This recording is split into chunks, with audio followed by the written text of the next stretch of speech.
afternoon, everybody. It is a Wednesday filled with baseball and basketball. We have for baseball an afternoon slate, an evening slate, I guess we call it. There's an afternoon slate, a main slate, then a slate in between them somehow because there's games spaced out all throughout the day. And of course, we've got two highly pivotal NBA playoff games, which we're going to be breaking down right now, talking about the No House Advantage contest and some of the props that are up for tonight. Two games. We have game five, my mistake. Game 5 between the Celtics and Bucks. The series is tied at 2. And then game 6 between the Golden State Warriors and the Memphis Grizzlies. Golden State has a chance to win the series tonight, become the first team to move on to the East/Western Conference Finals. They will be taking on the winner of the Suns and the Mavericks. Suns currently up 3-2 in that series. Terry, what is going on with you? Same old, pal. It's a busy day writing about some baseball, taking care of some customer support issues in the morning, and then jumping feet first into basketball for the first time since we did this show last week. So should be a fun one. We'll tear through some of these, and it's been a good playoff so far. Definitely some enjoyable games, some weird situations going on, but we'll talk through everything here. Have you which series have you watched, if any? Is there one series you watch more than the other ones? I'm more in the Eastern Conference games where they're just on earlier in the night. So like I finish up with baseball and I can jump into the beginning of some of those games. Plus I've got buddies who are Sixers fans and Celtics fans. So just through natural, a lot of text messages and stuff like that, I'll jump in and out of those games. So the Eastern Conference games are the ones I've seen more of over the last couple of weeks. And just the DFS wise, the 2-game slates just don't interest me that much on FanDuel and DK. So I just haven't been playing that much. Yeah. So it's fun. It depends. There's certain ones. Like to me, if I'm doing live before lock, I kind of just feel obligated to put lineups in, even if I don't like the slate. But my favorite slate recently was one we got a couple days ago when the Grizzlies played against the Warriors, and it's going to be pertinent for today's slate. And Steven Adams ended up starting at center for the Grizzlies. Steven Adams for that slate, Terry, he was 2% owned on FanDuel at 4,000 as a starting center for a 2-game slate, and then on DK, he was 7% owned at 3,200. So that slate I loved because nobody played Steven Adams, and I swapped him into more than half my lineups. So I did really well that night. So like there are some little places to find edges on these 2-game slates, but spots like that don't happen all that frequently. Good news that does happen over at No House Advantage is you and I have constantly been able to point out that there are some players with very, very mispriced props. And those are some of the ones we're going to be starting with here in the Milwaukee Bucks against the Boston Celtics game. Celtics 5.5-point favorites. Also, if you look at the betting splits on this game, it's pretty wild because there are way more bet tickets on the Bucks. So the public is all over Milwaukee, but the sharp money much heavier on the Celtics. Because I was looking at some of the DraftKings splits. So get this, the ticket volume is like 70% of the tickets are on the Bucks, but the dollars is like 70% on the Celtics. So that's a pretty good split of telling you where the bigger money tickets are going or the smaller money tickets are going. So I would hope that plays in my favor because as most people know by now, I'm a pretty big Celtics backer in the playoffs. I'm sitting on some Celtics futures, and I think there's some good value to be had on the Celtics when it comes to No House Advantage, starting with these crazy props for Derrick White. And I like Derrick White as a real life player. I think he's a really good backup guard, but here's the key. Backup guard, because you look at the numbers that we have projected for him on No House Advantage, where he has props like PRA 20.5, points and assists 16.5, assists 4.5. We have to like the unders on this, don't we, Terry? I think so. That's how it's projecting out on our board. We're basically, it's another one of those situations like we've talked about, what you were just referencing, where a lot of these guys are priced against their season-long averages. What they did in the regular season. Derrick White for the regular season, 29.3 minutes per game, put up a 21.6 PRA on the average. That's over. That's comfortably over by a point, right? For the playoffs, he's averaging 27.7 minutes over the last 3 games, putting up 13.1. We've got him projected today at 20.6. So, I mean, the minutes concern right there is really what you're targeting. 99.55% probable to go under on that 20.5 PRA. I think we're pretty comfy for a guy who's averaging 13.1 in the playoffs on his PRA. Yeah, and I mean, right across the board, you've got Derrick White, 20.5 PRA. We've got that hitting the under 99.5% of the time. Points plus 16.5. We have that hitting 97% of the time. Assists at 4.5. We have that hitting the under 95.8% of the time.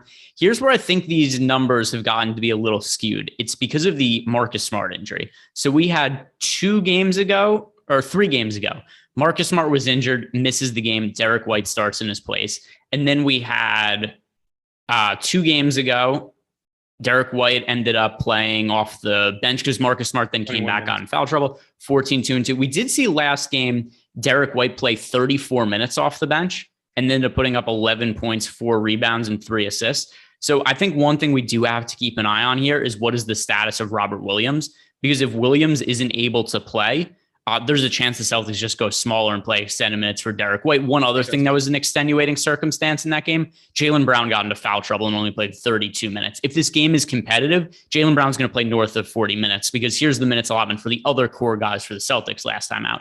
Tatum played 42. Marcus Smart played 42. Al Horford played 42. Marcus Smart played 41 and a half. So then we start to say, like, all right, if Jaylen Brown didn't get into that foul trouble, he's also right in that neighborhood playing 41 to 42 minutes. And those 10 minutes are probably coming from Derrick White. The point being here, though, is either way, the numbers are so inflated for White. He played 34 minutes last game and he put up 18 PRA. The number here is 20 and a half. Like, it's really hard to find a reasonable way for him to be over that number. So this is one of the most confident picks on the board. Yeah, I was just going to dive in with it. Let's say we do get that Williams news where he's unable to go, or maybe they're expecting him to be limited minutes, something like that. And we're saying, all right, maybe White picks up a few additional. We've got him projected at 20.6. If we're saying 24 minutes, I still think that's maybe not. Yeah. It's not nearly the 99%er, but it's certainly targetable in those, like, probably drops into like the 70s, maybe high 60s. So I think it's still targetable for that under. Like you said, in 34 minutes, he didn't get to this line the other day. Yeah. So I mean, that's right where I'm at also is you could give Derrick White some extra minutes. You're not going to be getting him to the mark where he's at expected for over 20 and a half PRA. Yeah. So that's going to look like a good under no matter what. Something else to keep an eye on potentially is some of these Daniel Tice unders, because if Robert Williams is out, Tice could be in the rotation and play extended minutes. As of right now, we have him projected for zeros across the board, but I would not touch them if Robert Williams is out, just because we saw from, and by the way, Daniel Tice sucks, but I mean, you got 11 minutes out of him last game. And even in 11 minutes, I wouldn't feel great about taking like an under 2.5 rebounds for a big man who's just capable of rebounding. I mean, there's always the chance that, if he's out on the court, the ball could just fall into his hands by virtue of being a large man standing around the basket 2.5 times. So I do think that if you have some reasonable expectation of him playing, those are maybe going to become targetable, but it's a little bit thin and it's right now not sitting that way. So it's difficult to say, yeah, go target that one when we do have some, things sitting in the 90s and above percentage wise. So I do agree with the theory, and that one will swing on the news there. Yeah, and as for the rest of the Celtics here, is there anything that stands out to you? Let me sort over to just Boston stuff here. With the White one, just real quick, the fragility, if we do expect more minutes, I would see maybe more fragility around like the lone assists, the lone points one, rather than the PRA. So just to clean that up, like I would think that the PRA is the one that remains strong, even if you're giving him a few additional minutes, kind of like what we were saying with Tice. We've got him projected right now at 2.14 assists and the line is 4.5. So it's just a guy who's going to have the ball in his hands a little bit. If he's out there for those additional 4 or 5 minutes, maybe he does get there just by virtue of that's his position and that's what he's supposed to be doing. So that one would become a little bit more fragile.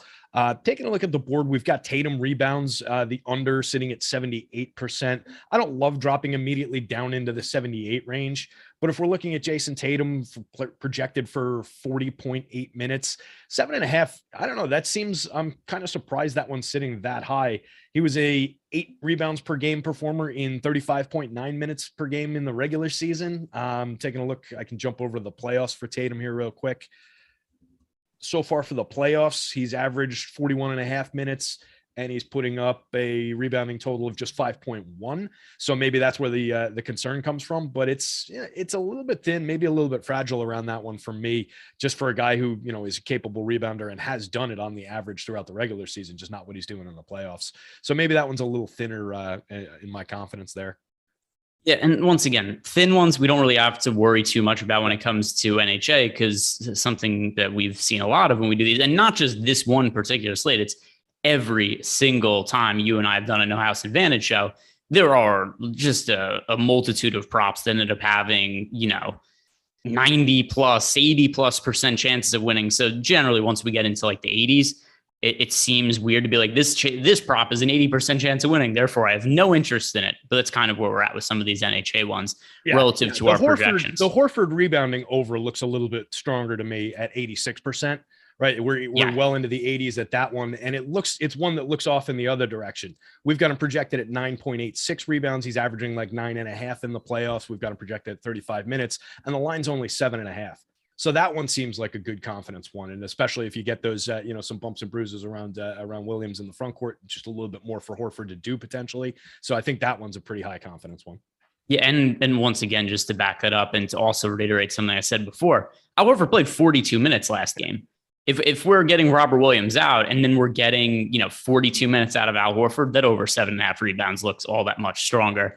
So let's move on to the other side of the game when it comes to Milwaukee Bucks, where they're on the road. They're playing Boston. Boston, by the way, terrific defense. This is, in my opinion, the best defense in all of the NBA for the regular season. They did finish second in the NBA in defensive efficiency, so it's not like it's that far off, but this is also a team that got off to a pretty slow start and then really came on in the second half of the season. So I do consider them to be the best defense in the NBA.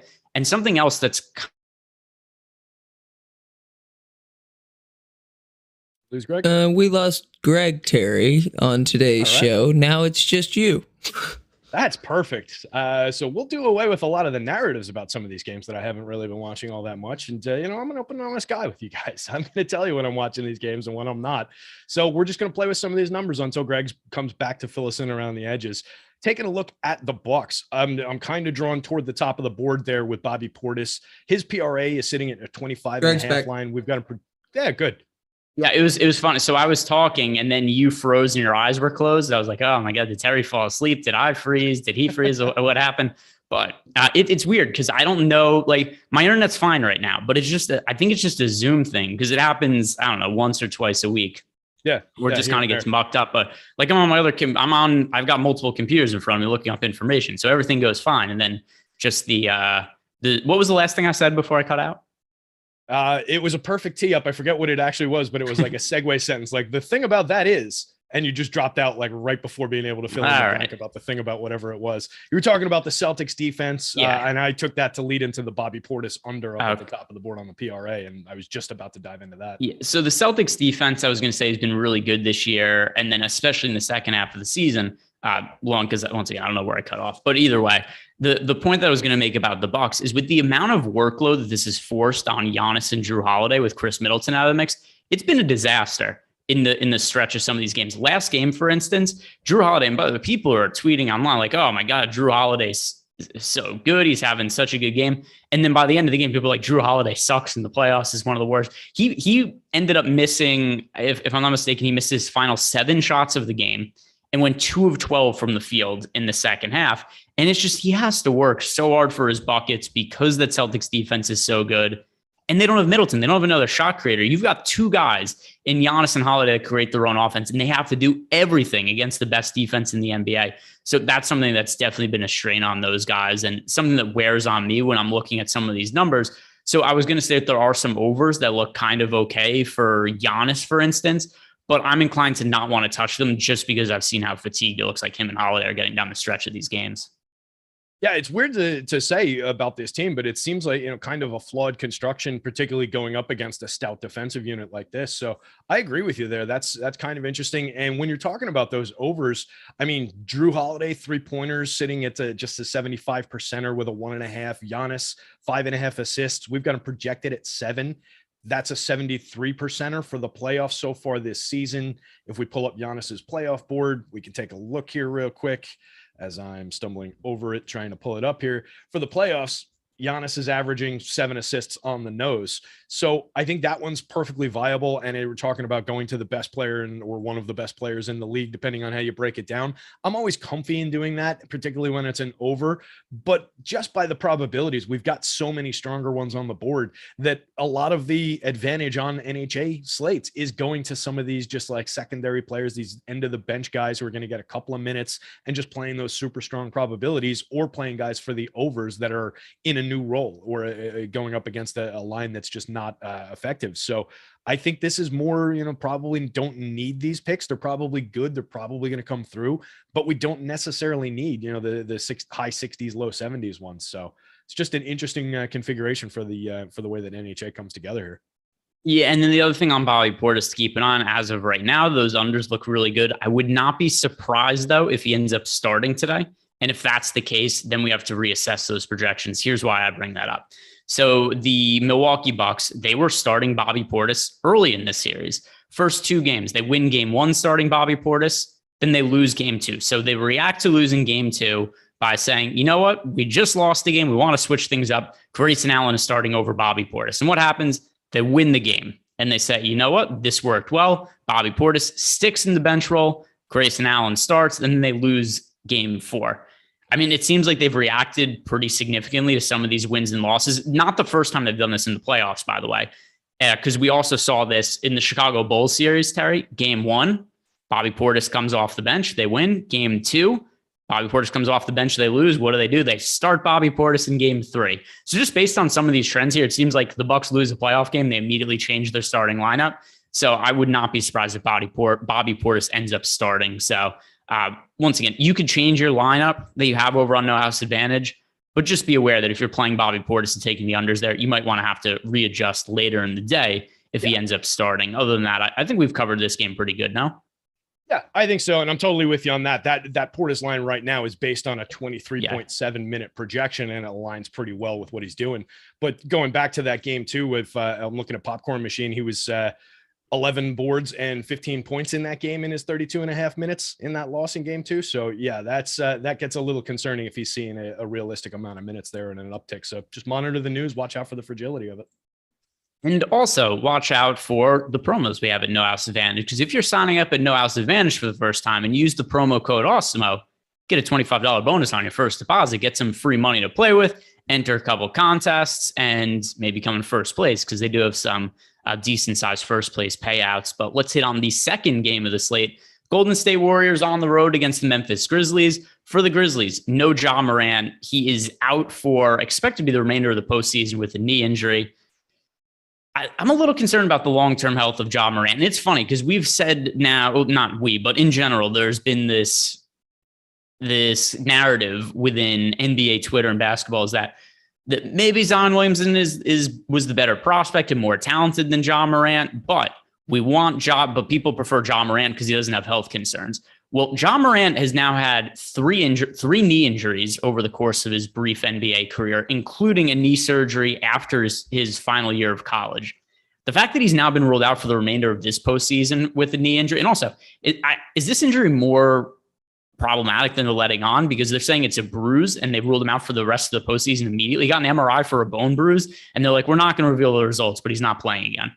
A little sketchy to me. It seems like maybe the injury is a little more problematic they're letting on, or maybe it's just something where like, we're probably not going to win. And therefore that's the reason he's not playing in the rest of the postseason. But neither here nor there. There is no Ja Morant for the Memphis Grizzlies today. That's creating a whole bunch of value, although still the Grizzlies, they were really good without Morant this year. They did go 20-5 without him in the regular season. So it's not like the Warriors are all of a sudden, 15-point favorites or anything. It's still slight 4-point line. We're expecting it to be a competitive game, but there's a number of players that look like really good value options in the absence of Ja Morant. Terry, who are those guys?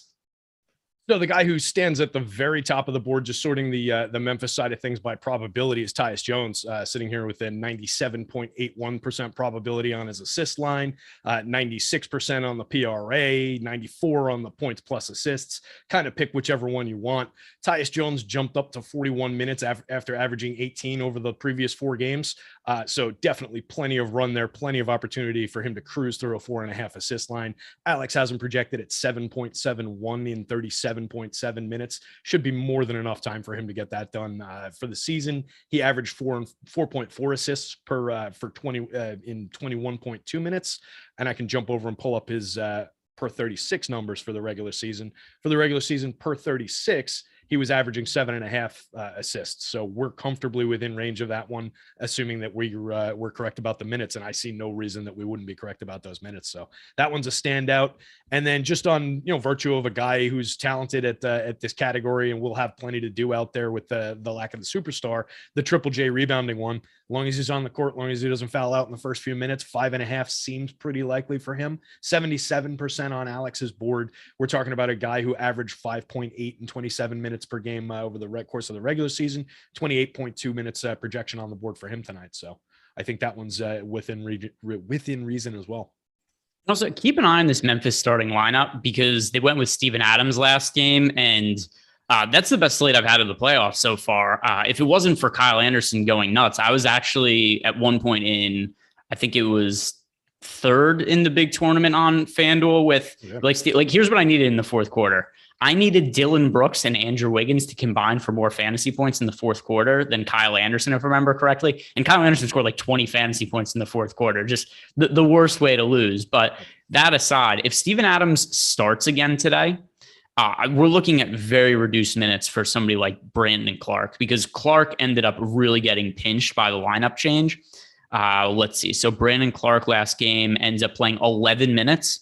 If we're going to get 11 minutes out of Brandon Clarke again with Steven Adams starting, I'm going to be liking the unders there, because I know people really like Brandon Clarke because he played well in the postseason, but we have to think about what the regular season rotation looked like for the Grizzlies. Steven Adams started, Jaren Jackson Jr. Jaren Jackson Jr. is probably going to make an all defense team this year. He got first place votes for defensive player of the year. And just because he got in some foul trouble in the first round of the playoffs, there's a lot of people like, well, Brandon Clarke's better than Jaren Jackson Jr. It's like, well, based on 2 games, like we're forgetting everything that happened the rest of the season. But the same thing, Brandon Clarke was not a big part of the rotation for a large part of the regular season. Steven Adams was ahead of him. Jaren Jackson Jr. is really good. I think there's a good chance we only see 10 or so minutes for Brandon Clarke.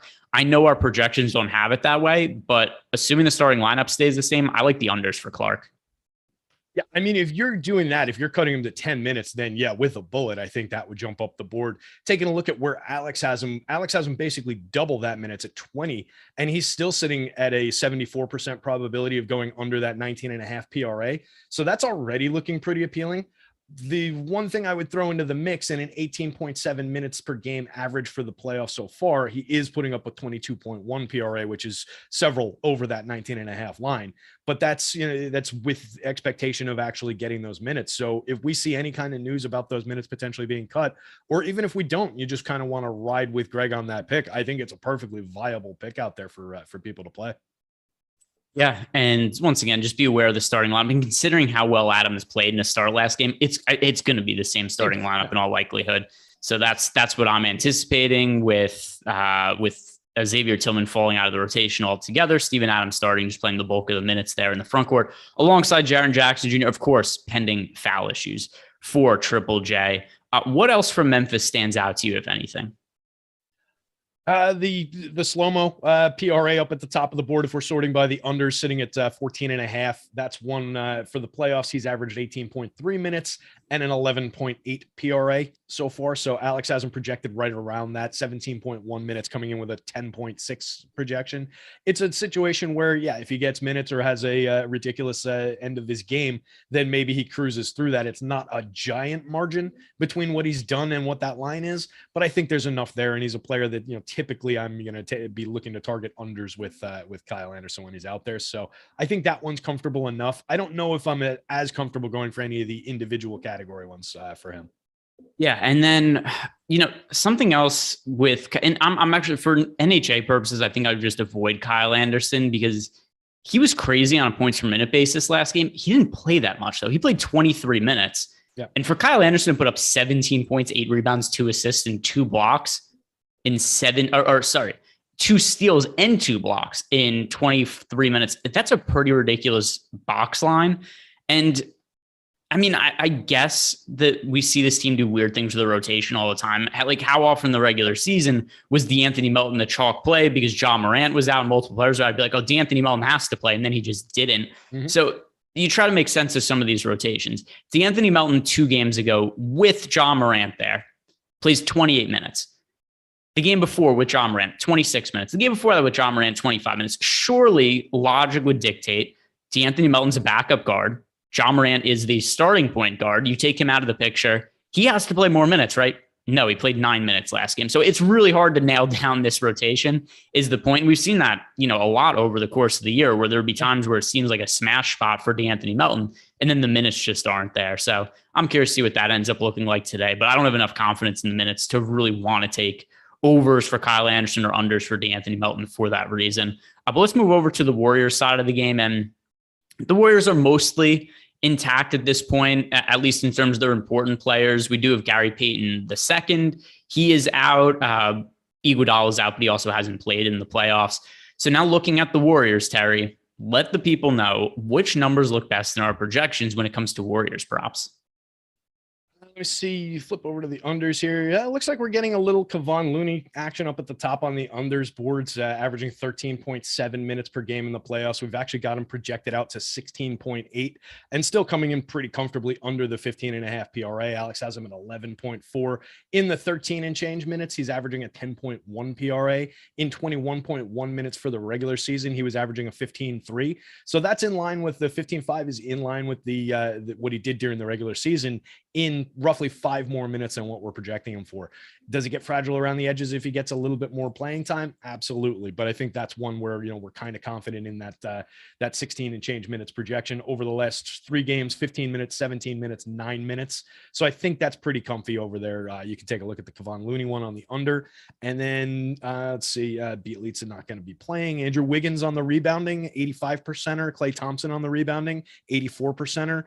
Draymond, also a rebounding prop sitting in the 80s. So all 3 of those looking reasonable. It's all just kind of around the general expectation of what these guys would do if we're correct about the playing time. Nothing looks totally out of whack, but a 4.5 line for Andrew Wiggins. We've got him projected at 6.4. He averaged 4.5 in the regular season, and he's going to be getting a few more minutes than he got in the regular season, averaging 34.3 minutes over the last 3, averaged 31.9 minutes in the regular season. So there's reasonable expectation of a couple of additional boards falling into his hands.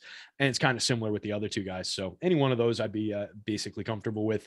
After that, we start dropping into the thinner probabilities. Yeah, and by the way, I think the one, and I'm pretty sure you mentioned him there, but the one we have to feel best about is the Looney under rebounds. Here's why it's inflated. He put up 9 rebounds last game. The prop goes up to 7.5. Do you know how far back you have to find for him to get 8+ rebounds? I would imagine it's a pretty far ways. March 25th. So he goes, so the prop goes up to 7.5 because he had 9 rebounds last game. But you have to go back, to a time when, to Draymond Green being hurt, to find the numbers that look the same for Looney. Prior to that in the playoffs, 3 rebounds, 4, 6, 7, 5, 1, 1. I mean, come on, we got to be expecting an under here. So the Looney under looked pretty good to me, even with Steven Adams moving into the starting lineup, which you'd say, all right, maybe that's a more favorable matchup for Looney. I mean, Looney played 15 minutes. Is that more than he'd been playing previously? Sure, by a couple of minutes.